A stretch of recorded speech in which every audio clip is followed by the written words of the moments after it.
the Big Ten and SEC has put together an advisory council, advisory board, whatever they're calling it.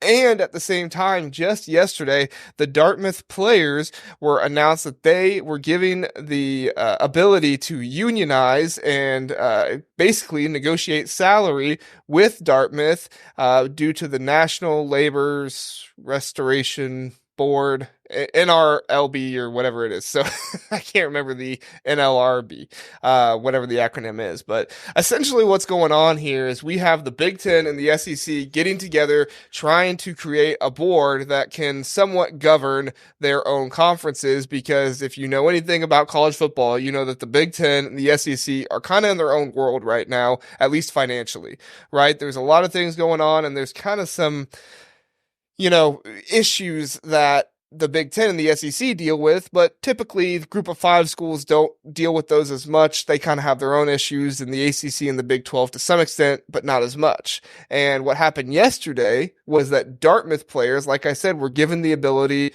to not so much be called student athletes anymore, but essentially given the ability to be called student employees. Dartmouth does plan to appeal this process, but we could very much be looking at essentially the death of the NCAA right before our own very eyes. If they no longer have this seal of student athlete and athletes are turned into student employees, then a lot of what the NCAA has built their name on over the past 60 to 70 years would kind of just start going away. And not only in football and basketball, but in other college athletics as well. And if I have it right, based on what other people said, the Big Ten, the SEC just could essentially take themselves away from the NCAA and say, you're not doing your job. You're not putting things together the way we want them to be. And so there's a lot of news on this and what's going down. Zach, we'll get your thoughts first. Do you like the direction of college football with the Big Ten and the SEC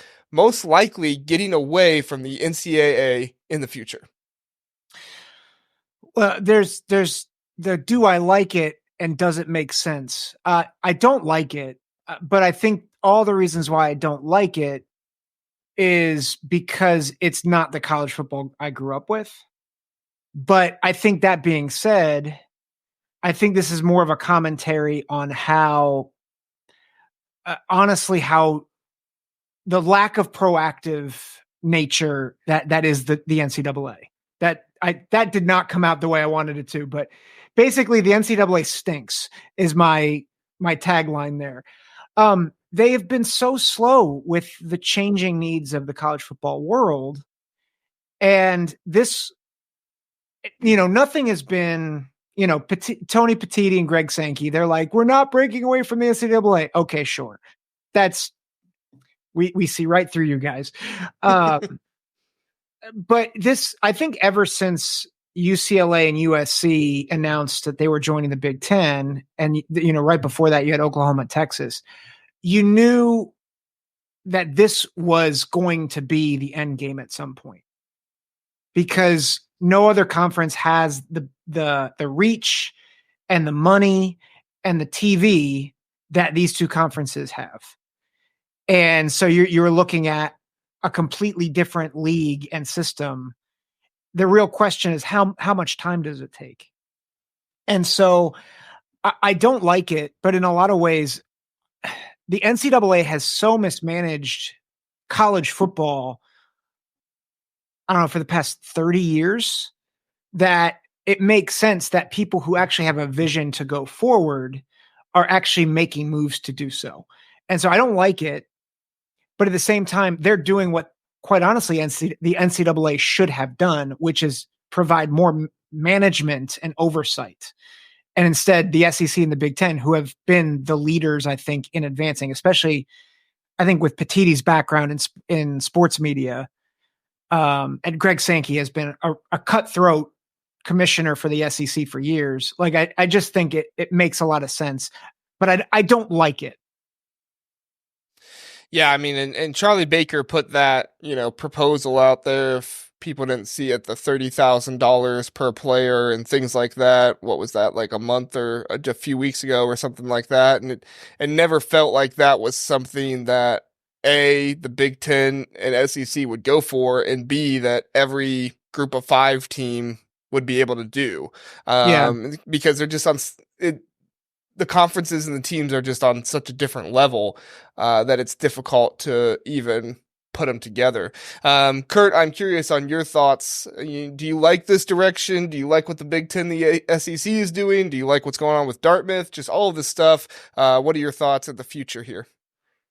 Yeah, couple thoughts. So I think I mainly agree with Zach. Like I asked me a couple years ago, I would have hated this idea, but seeing just where college football's at and kind of the lack of rules right now as far as like roster rating goes and basically certain schools buying players off of other schools, there's just not a lot of structure. And, like we all pretty much everyone acknowledges the NCAA failed miserably for a long time. I mean, even as far as disciplining teams, look at all the attention Michigan gets for, their whatever you want to call it, sign stealing, that whole gate. Yes, it was big attention because it was Michigan, but I just, I feel like the punishment that the NCAA dealt out to different schools was never equal and it never made sense.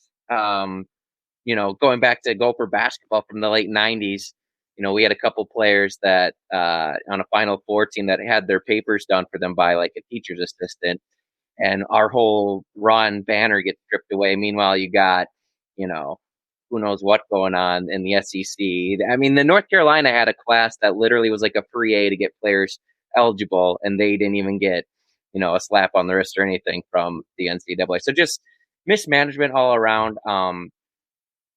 Getting all that being said, I'm hoping that this gets us just to a more structured system between the Big Ten and SEC, as far as just setting up some more basic guidelines and rules to follow as far as, basically these two mega conference teams. I mean, we're already getting away from being college athletes at this point. It's becoming a NFL junior more and more, it seems like. So if they can just get an actual system in place where it's like, okay, here are the rules that everyone's going to play by, and if everyone can abide by that and stay in this big league, great. I just think it's better for just more clarity going forward and helping.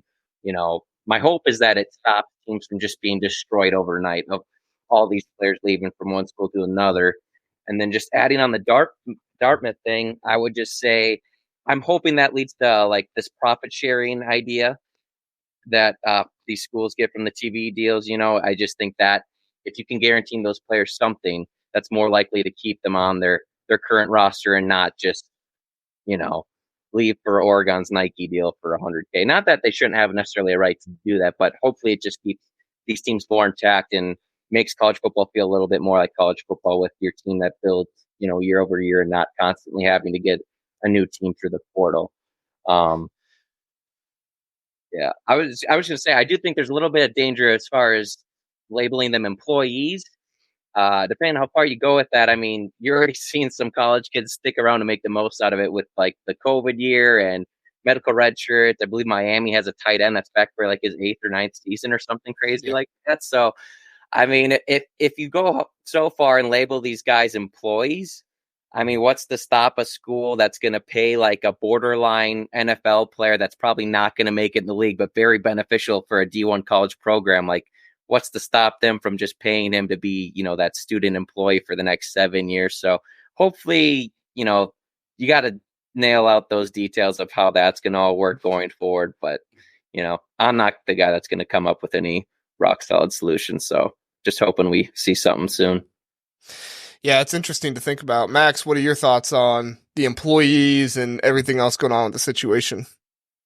Yeah, on the surface, I think I agree with Zach. Like, it's not the college football that I grew up watching or, falling in love with. So on the surface, my initial reaction is I don't like it. And I just don't like how it's changing so quickly. And it's, we've got West Coast teams playing in the ACC and it just doesn't make any sense. But when you really look at it and kind of break it down, it all does make sense. And my hope is that for the long run, it does almost create a more level playing field for some of the smaller programs like you talked about, Kurt. If we can do, or if they can implement this profit sharing where, you hear all the time, these kids that play at a solid Power 5 school and they get a big, whatever the number is, NIL offer to go to a USC or UCLA or a Oregon, it's hard for, how do those kids turn that down for their families? You know what I mean? So in the long run, I hope it gives those kids more opportunities to stay at those programs that they were recruited to and want to play at if they live close to home or whatever the case may be. So for me, I just hope in the long run, it actually helps some of the smaller programs.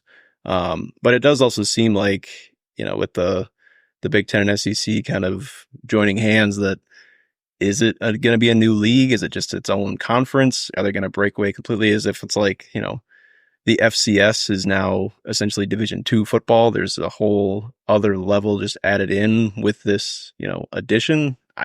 Who knows where it's going to shake out? But yeah, in the long run, I just hope that, these smaller programs, the Houstons, the SMUs, the Wake Forests, they can kind of survive all of this. And, those are teams you still like to watch on Saturdays. Yeah, it's interesting to think about. I've had a thought here recently, ever since some of this news came out, that it looks like we're heading to kind of like a minor league baseball model, right? Where it looks like the NCAA is in charge of FCS football, and then they're also in charge of FBS football, which is kind of like the group of five, and the ACC and the Big 12. And then if the Big Ten and the SEC kind of disband and do their own thing, then that could kind of turn into the AAA of college football, essentially, where, you have these like minor league options, I guess is the best way to put it. And then the NCAA is in charge of some, and then the conferences are in charge of the others, and maybe the pay scale is different. But I don't know if that would really work in other sports. I could see it working in football. But then I also don't know how like the NCAA is in charge of every college sport except the Big Ten and the SEC in football. So it's like, It's weird. Kurt, your thoughts on like just the future of college athletics and players, like, is what I'm thinking through. Is that something you could see happening too? Or are you kind of like, no, I think the NCAA is going to find a way to figure this out? What are your thoughts about the future, Kurt? Well, I think the NCAA is dead. I think they got to be taken out of it. I don't know what the government body for all college sports will be going forward. It's almost easier to just separate college football out from itself. Because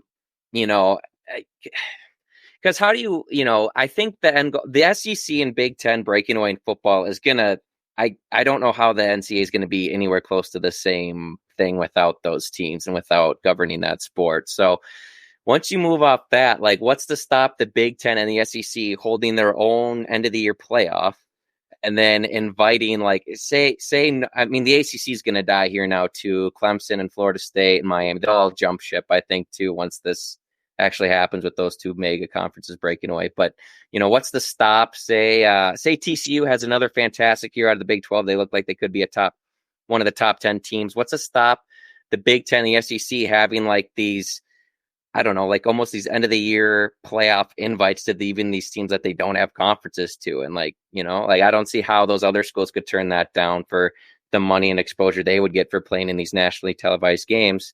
And then taking football out of it, there's how many Division I basketball schools? I don't know how you even begin to equal out like what those schools will get in a TV deal and keep that all under one body. So, I mean, yeah, it's a great question, but I have no idea. And you go down the line, women's basketball, like swimming, I have no idea how you just, they're all going to need like their own organization. It's almost looking like at this point. So I don't know. Yeah, it's crazy to think about. Max, I'm curious your thoughts on the future. Is the NCAA just completely dead, or do you think they stay in contact or stay in control of like the Olympic sports, but then basketball and football kind of move away? What are your thoughts, Max? Yeah, I mean, it would make sense that, the high profit sports like college football and basketball would break away, and that the NCAA, they can keep the swimming and the rowing and the soccer and the other things. No offense to those sports, but the things that they don't really produce revenue, right? Yeah, right. No one's tuning in to watch those sports on TV, and if they even are on TV. So, it seems like there is a place for, some sports still need a governing body, whether that's the NCAA or whether it's something else. But yeah, for college basketball and college football, it kind of needs to be something different because it needs to be better, really, at the end of the day. I just don't know how you let one sport unionize, like the football players or basketball players in this case, and then like if the row team wants to unionize, like, okay, like, and you're not bringing in money, like how does that work at that point? You know, Mhm. I don't know how they're going to treat this going forward. Yeah, I'd be no, curious that's too. Yeah. The players that play football and baseball. Then now what? Yeah. Yeah. that's the Well, piece and of this that made it so much more confusing to me was like, you bring unionization into this, and then it's like, well, that's going to be every athlete. It's not just football anymore. It's not just basketball anymore. Zach, what do Right. you think? Well, even when I saw the headline of Dartmouth, I'm like, what revenue are they bringing in? And like, I think I was telling you guys, I live near Bucknell University, and I'm like, I love Bucknell sports, but Bucknell football like is not good. And I'm like, I don't think they're bringing in any money for the university, and yet they're like they could be employees. I think that's a weird concept, and I think that brings the one major complication. Well, there's a couple major complications. One is not every football team is created equal, because the reason why the NCAA was so antiquated in the first place, I mean, forget all the, the wheel of punishments, right? That was the visual I thought of, Kurt, when you were talking about all the Yeah. misaligned punishments for all the things past. That was annoying. But like the main reason why the NCAA is no longer relevant is because there was this reality that athletes were bringing in more and more revenue, and they weren't seeing a cut of it. And now you have to make this realization that unless if you're like Livy Dunn at LSU, who's a gymnast who's like worth millions of dollars because of her social media accounts, like your average rower is not producing money, or they're not producing revenue, they are sucking revenue. And that's just the reality for every sport minus football and basketball for the most part. And then Caitlin Clark at Iowa. So like I think that's what does make this complicated is I think there's a pathway for the NCAA to be relevant, just not in major college football and basketball. But then with basketball, how do you navigate conferences? Because the conferences, they don't have the same conference problem that football does. Because I mean, the ACC is very healthy from a basketball standpoint, but they're in miserable shape football. So Right. Yeah. Friend Eric from the Ohio podcast is joining us for the best dudes around. Well, 3 in JR. Thanks, Eric. love you, Eric. Yeah. He also says the market derives revenue. The different markets in college sports are so diverse. Coming up with level playing field across divisions, let alone different sports, will be a mess. That's my thought in it all. Is it's like I can see, football and men's basketball, and to a certain extent, women's basketball as well. That sport has grown in popularity as well. But it's just like there is no similarity between the larger schools and the smaller schools that can even begin to make you somehow put them in the same stratosphere, right? And I think that's that's just the biggest thing we're having to deal with here. And at the end of the day, the NCAA, they're about to have not really any control. They already don't have control over the national championship for college football. And, my biggest fear, not that I like the NCAA, but, are we going to lose the NCAA tournament at some point in college basketball? Because that's literally one of the best, and I know this is a football show, but that's literally one of the best events in all of like college athletics, and all of sports in my mind that's out there. And, so like I want the players to be paid because I think that's the right thing to do. I played college sports, and I always thought that the players should have been paid, but at the end of the day, it's like, how does that work? So, JR, and I'll ask this to all of you guys, but I think the thing we're all coming to is that the NCAA abdicated their responsibility to care about the changing trends. But I think what we're all saying is that part of the reason why, and I can understand it, like if I were on the NCAA committee and I'm confronted, how do you deal with this? And we're like, well, I don't know. And I think that's kind of what we're saying is like, anybody who thinks that this is going to get easier is wrong. because there's a lot of layers to this that we just uncovered. And but I think there's a reality that you can't just say, well, it's hard, so we're just not going to deal with it, which is what the NCAA did. So, right. Yeah. No, that's a good point. Other friend of the show, Fisherman's here. There will never be parity in college football. I think there can be more. I don't think there will ever be like full parity, like in the NFL where, any 32 teams can win. But I think there can be more than what we have now. He also say NCAA needs March Madness. It's their only revenue. Yes, they don't make money from CFB. Yes, exactly. That's why I see a pull away from football much more likely than like a basketball or something like that. But yeah, so it's just a really, really confusing, interesting situation. And at the end of the day, we're not really going to know more until more information comes out. So we'll see what happens. And if more comes out in this offseason, we'll keep you posted on that. Listen to the Big Ten Huddle. Please do like and subscribe. We appreciate that. If this was your first time listening, we are the Big Ten Huddle. We cover all things Big Ten football and basketball. We have a long episode every Sunday, Tuesday, and Wednesday night, all at 9 o'clock. So come in, check us out, get in the chat, let us know what you're thinking. We would love to have you join us and learn more about the Big Ten.